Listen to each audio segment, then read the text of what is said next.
ಯಾರು ಕಾಣಿಸ್ತಾ ಇದೆಯಾ? ನಮ್ದೇ ದುಡ್ಡು ನಮ್ಮ ಮೇಲೆ ಸವಲತ್ತು ತೋರಿಸ್ತಾ ಇದ್ರೆ ಯಾರ್ಯಾರು ಲೂಟ್ ಹೊಡೆದಾರ ಅವ್ರನ್ನ ಹೊರಗೆ ಹೇಳೋದು ಜೈಲಿಗೆ ಹಾಕುವಂತ ಕೆಲಸ ನೀವು ಮಾಡಬೇಕು ಅಣ್ಣ. ನಿಮ್ಮ ಅಭಿಪ್ರಾಯ? ಅದೇ ಇದು ಬರೀ ಒಂದು ಸೈಡ್ ಬಜೆಟ್ ಇದೆ. ಈ ತರ ಒಂದು ಅಲ್ಲಿ 3-4 ಜಾಗ ಸಿಗತ್ತೆ, ಅದು ಬೇರೆ ಬೇರೆ ಕಡೆ ಬಜೆಟ್ ಇದೆ. ಇದು ಏನ್ ಆಗ್ಬೇಕಿದೆ, ಏನ್ ಕೊಡ್ಬೇಕು ಅದು ಕೊಡ್ಸೆ ಅಲ್ಲಿವರೆಗೆ ನಾನಂತೂ ಸುಮ್ಮನೆ ಕೂತಲ್ಲ. ಇಲ್ಲಿ ಬಹಳಷ್ಟು ಇದೆ. ಇದು ಬರೀ ಈಗ ಒಂದು 4 ಟ್ರಯಲ್, ಇದು ಟ್ರಯಲ್. ಇದು ಇಲ್ಲಿ ಹಿಂದೆ ಹೋದ್ರೆ ಒಂದು 5-6 ವರ್ಷ ಹಿಂದೆ ಎಕ್ವಿಪ್ಮೆಂಟ್ ಬಂದಿರೋ ಎಕ್ವಿಪ್ಮೆಂಟ್ಗಳು ಹಿಂಗೆ ರೂಮಲ್ಲಿ ಹಿಂಗೆ ಸೊಳೆ ಆಗ್ಬಿಟ್ಟಿದ್ದಾರೆ. ಮಕ್ಕಳು ಯೂಸ್ ಮಾಡಕ್ ಬಿಡಲ್ಲ. ಇಂಥ ಒಂದು ಸಂದರ್ಭ ಇದು ಬರ್ತಾ ಇದೆ. ಇನ್ನೊಂದು 10 ಕೋಟಿ ಬೆಳೆಗಳು ಆಗಿದೆ. ಇದೇ ಫಿನಿಶಿಂಗ್ ಕೆಲಸ ಅಂತ ಅವ್ರದ್ದು.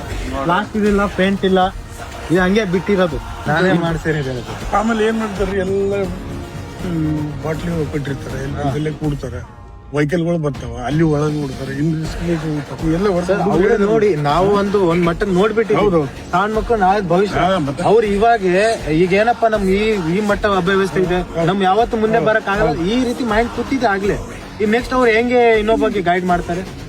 ಪ್ರಾಕ್ಟೀಸ್ಗೋಸ್ಕರ ಈ ಪಾಪ ಹುಡುಗರು ಕರುಣ ಆಗಿ ಇವರು ಸ್ವಂತ ಖರ್ಚು ಮಾಡ್ಕೊಂಡು ತಗೊಂಡ್ ಬಂದು ಕೊಟ್ಟಿದ್ದಾರೆ.